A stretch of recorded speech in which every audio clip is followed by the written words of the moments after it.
તો જય સ્વામિનારાયણ। આજે આપણે બનાવીશું ઢોકળા। તો તમે ઘણા ખાધા હશે, પણ આજે આપણે બનાવીશું પિઝા ઢોકળા। તો તેની માટે મેં અહીંયા 1 કપ અડદની દાળ, 1 કપ ચણાની દાળ, તમારે ઘરમાં રહેલી કોઈ પણ વાડકી સેટ કરી લેવાની। મેં અહીંયા નાનો કપ સેટ કર્યો છે। 1 કપ મગની દાળ। આપણે હાથો લાવવાની કોઈ ઝંઝટ નથી કરવાની। આમાં આપણે ડાયરેક્ટ જ 3-4 કલાક પલાળીને બનાવી દઈશું। અને 1 કપ જાડા ચોખા લીધા છે। તમે દુકાનવાળાને ત્યાં જઈને કહેશો કે જાડા ચોખા, એટલે એ તમને આપી દેશે। તેનાથી ઢોકળા સરસ એકદમ સોફ્ટ અને પોચા બને છે। ને તે જ કપથી મેં જાડા બટાકા પૌવાના જે પૌવા હોય તે 1 કપ લઈ લીધા છે। આ બધી વસ્તુને સરસ રીતે ધોઈ અને તેને 5 થી 6 કલાક માટે પલાળવા મૂકી દેવાનું। અને અહીંયા મેં 1 કપ ટોમેટો સોસ લીધો છે। તેની અંદર 1 teaspoon oregano, 1 teaspoon chilli flakes, instant pizza sauce બનાવીએ છીએ આપણે, શેઝવાન જે સોસ હોય છે તે બનાવીએ છીએ, 1 ટીસ્પૂન કાળા મરીનો પાવડર। જો તીખાશ તમારે વધારે જોઈતી હોય ને તો તમારે તેની અંદર ચીલી ફ્લેક્સનું પ્રમાણ વધારી દેવાનું।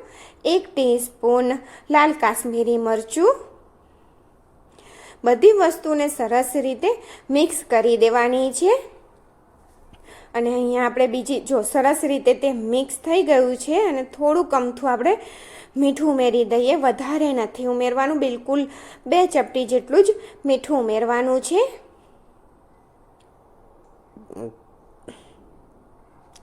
અને અહીંયા મેં 1 ટેબલ સ્પૂન જેટલું તેલ લઈ લીધું છે। તમે અહીંયા બટર પણ લઈ શકો છો કે ઘી પણ લઈ શકો છો।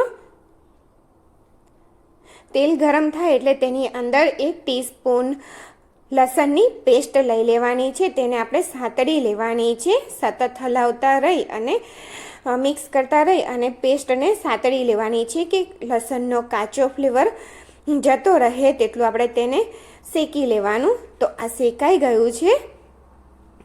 અને હવે તેને આપણે જે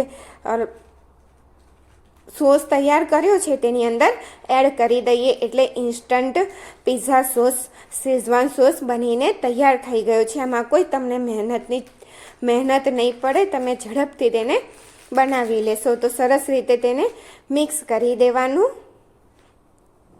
તો ઇન્સ્ટન્ટ પિઝા સોસ બની અને તૈયાર છે। તો આપણે બેટરને પણ હવે જોઈ લઈશું પીસવા માટે। તો જો 6 કલાક પછી આ રીતે દાળ સરસ રીતે સોફ્ટ થઈ ગઈ છે। તોડીએ તો તે તૂટી જાય છે। તો થોડું આનાથી 2 વખત થઈ અને તમારે મિક્સરમાં તેને પીસી લેવાનો છે। મિક્સરનો મેં મોટો કપ લીધો છે। અડધા દાળ ચોખા પહેલાં ભરી અને પછી તેને આપણે પીસી લેવાનું છે। તો જુઓ, અડધો કપ મેં ભરી લીધો છે। અને 1/3 કપ થોડું ખાટું દહીં હોય ને એવું લેવાનું છે। આપણે આને આથો નથી લાવવાનો, એટલે થોડું ખાટું હોય ને એવું દહીં લેવાનું, જેનાથી ઢોકળા એકદમ સોફ્ટ બનશે।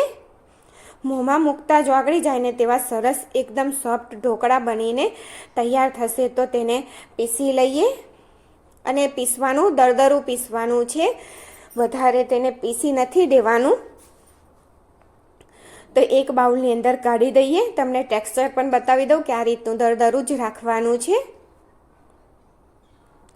જો આ રીતનું થોડું દરદરું, એટલે કે બહુ ઝીણું પીસી નથી દેવાનું, નહીંતર ઢોકળા સારા નહીં લાગે। અને જો કોક આવી આખી દાળ રહી ગઈ હોય તો આ રીતે આપણે કઢી લેવાની। તો 2 વખત થઈ, જેટલી વાર તમે પીસો તેટલી વાર દહીં ઉમેરવાનું છે।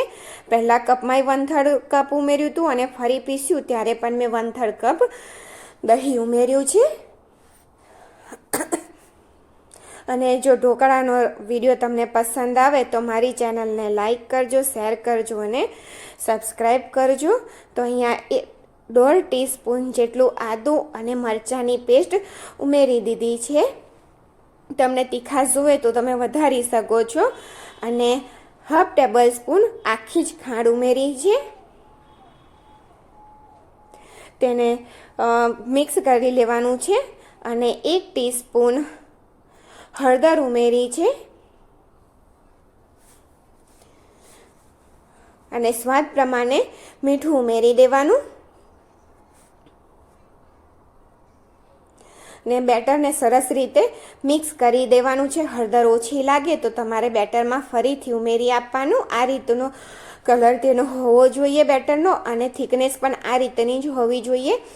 વધારે જાડું કે પાતળું નથી કરવાનું. તો 4 ચમચા જેટલું બેટર આપણે એક બાઉલની અંદર અલગથી લઈ લઈશું. એટલે જે આપણે માપના કપ આવે ને એ મોટો જે કપ હોય ને 1 કપ જેટલું લઈ લેવાનું અને આ રીતે આપણે 3 મિનિટ જેટલું સરસ રીતે ફેટી લેવાનું. એટલે તેની અંદર એક ફ્લફીનેસ આવી જશે અને તેની અંદર બન્યા પછી પણ સોફ્ટ લાગે ઠંડા થયા પછી. તેટલા માટે મેં 1 ટીસ્પૂન જેટલું તેલ ઉમેરી દીધું છે. તેને પણ મિક્સ કરી લેવાનું.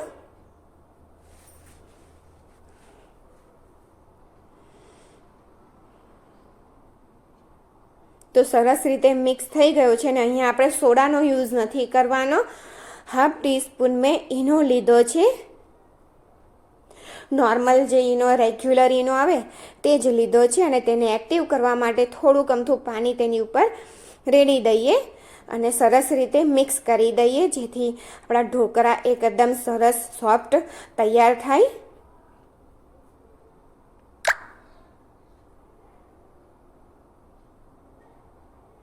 તો મિક્સ થઈ ગયું છે અને અહીંયા મેં આ એક પ્લેટ લઈ લીધી છે. તેને તેલથી ગ્રીસ કરી દીધી છે અને બધું બેટર તેની અંદર થાળી પ્લેટની અંદર ઉમેરી દઈએ અને આ જે પ્લેટ છે તે તમારે આ બેટરથી 4 પ્લેટ ઢોકળા બનશે.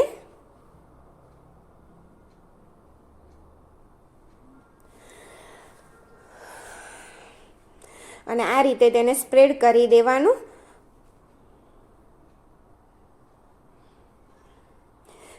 તો સ્ટીમર માટે મેં આ રીતે એક મોટું બાઉલ લઈ લીધું છે અને તેની અંદર એક સ્ટેન્ડ મૂકી દીધું છે. પાણી ઉકળે એટલે તેની અંદર આ પ્લેટ મૂકી દઈ અને તેને ઢાંકી અને 8 થી 9 મિનિટ માટે હાઈ ગેસની ફ્લેમ ઉપર કૂક થવા દેવાનું છે. વધારે નહીં, 8 થી 9 મિનિટ માટે જ કૂક થવા દેવાનું છે. તેટલામાં તે તૈયાર થઈ જશે અને ના થાય તો તમારે 2 મિનિટ વધારે થવા દેવાનું. તો જો ઢોકળા તૈયાર થઈ ગયા છે. 8-9 મિનિટ પછી તો તે પ્લેટને આપણે બહાર કાઢી લેવાની છે અને તેની અંદર જે શેઝવાન ચટણી આપણે ઇન્સ્ટન્ટ તૈયાર કરીને તે લગાવી દેવાની છે. આજે આપણે બનાવીએ છીએ પિઝા ઢોકળા. સાદા ઢોકળા તો આપણે ખાતા જ હોય છે. આ રીતે તમે પિઝા ઢોકળા ટ્રાય કરજો, ખૂબ જ ટેસ્ટી લાગતા હોય છે. તો એકવાર તમે જરૂરથી બનાવજો. અમારા અહીંયાના વડોદરાના માસી છે, એક ઓલ્ડ પાદરા રોડ પર રહે છે, તેમના આ ફેમસ છે.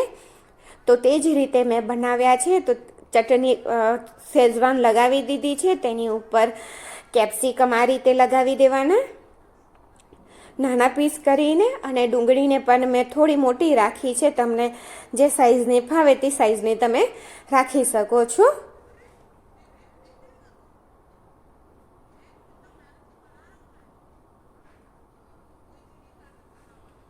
અને મકાઈના દાણા ઉપરથી ઉમેરી દેવાના અને આ પણ મેં કાચા જ લીધા છે, કૂક નથી કર્યા. અને મોઝરેલા ચીઝ લીધું છે. ચીઝ તમારી ઈચ્છા પ્રમાણે તમારે વધારે કે ઓછું જે રીતનું ઉમેરવું હોય તે રીતનું ઉમેરી દેવાનું અને તેને ફરીથી આપણે સ્ટીમરની અંદર મૂકી દઈશું 3 મિનિટ માટે, જેથી ચીઝ એકદમ સરસ રીતે મેલ્ટ થઈ જાય.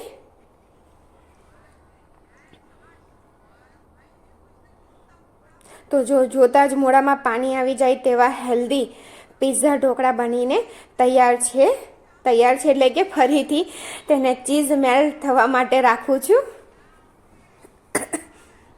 ઢાંકી દેવાનું, 3 મિનિટ માટે થવા દેવાનું છે એટલે સરસ રીતે ચીઝ મેલ્ટ થઈ જશે.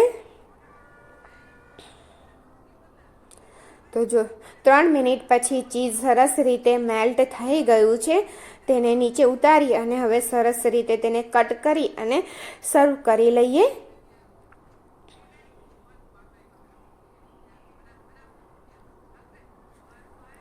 સ્ટ્રીટ ફૂડ જે બિલકુલ હેલ્ધી આપણે ઘરે જ તૈયાર કર્યું છે અને કોઈ બેટરને પણ ઢોકળાના બેટરને પણ આપણે કોઈ આથો લાવવાની ઝંઝટ પણ નથી રાખી, જેથી તમને કોઈ એસિડિટી કે એવો કોઈ પ્રોબ્લેમ હોય તો પણ તમને આ રીતે બનાવશો તો નહીં જ થાય. તો જો એકદમ સરસ સોફ્ટ અને પોચા ઢોકળા બની અને તૈયાર થઈ ગયા છે. જુઓ, જારી તમને બતાવું છું પણ મોબાઈલના કેમેરામાં થોડું તે કેચઅપ નથી થતું, પણ એકદમ તમે મોઢામાં મૂકશો ને અને ઓગળી જાય તેવા સોફ્ટ બન્યા છે. દાંત વગરનું માણસ પણ ખાઈ લે ને તેટલા સોફ્ટ ઢોકળા બન્યા છે. જો ઢોકળાનો વિડીયો તમને ગમે, પિઝા ઢોકળાની રેસીપી ગમી હોય તો મારી ચેનલને લાઈક કરજો, શેર કરજો અને સબસ્ક્રાઈબ કરજો અને એક સરસ કમેન્ટ જરૂરથી આપજો. લોકો કમેન્ટ જોઈને જ વિડીયો જોતા હોય છે, તો તમે થોડી કમેન્ટ આપજો કે તમને રેસીપી કેવી લાગી છે. તો થેન્ક યુ ફોર વોચિંગ.